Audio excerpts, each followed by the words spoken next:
The first major application of containment policy came in 1947, when both Greece and Turkey became destabilized. President Truman requested $400 million in military and economic aid to shore these governments up against possible communist takeovers. The U.S. also sought to shore up free market countries and reinforce their orientation toward the United States. No region was more vital to U.S. interests than Western Europe, and the Marshall Plan poured massive resources into its recovery. But the real test of American resolve unfolded in a city that symbolized the very crossroads of the Cold War. Berlin, the former German capital, was jointly occupied by all four wartime allies, but it lay within the borders of the Soviet-controlled region of East Germany.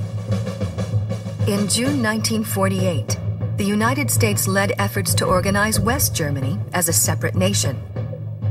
Stalin responded by blockading all highway, rail, and river traffic into Berlin, cutting off its more than 2 million inhabitants from food, fuel, and vital supplies. Harry Truman had a series of choices. The U.S. military commanders advised Truman to try to fight their way through that blockade, which could have led to really dangerous military confrontation.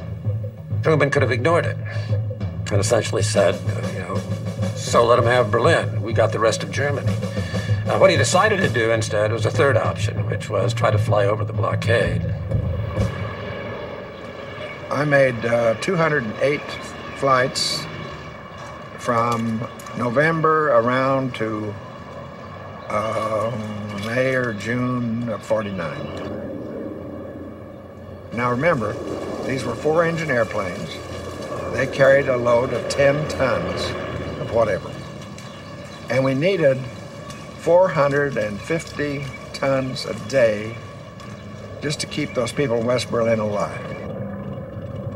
I didn't know what I was doing, and you know how important it was at that time. And it was a job you had to do, working 12 on, 12 off, 7 days a week. You really didn't appreciate it.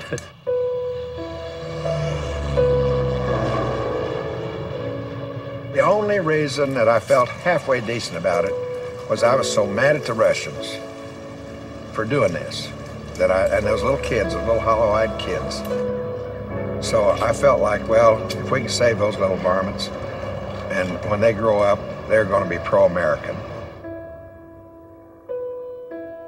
The Berlin airlift marked a very high point in American Cold War history. It was an incredible technological achievement. And when Stalin saw that the airlift was working, he sent out signals to the United States that he was ready to talk about this. And he lifted the blockade.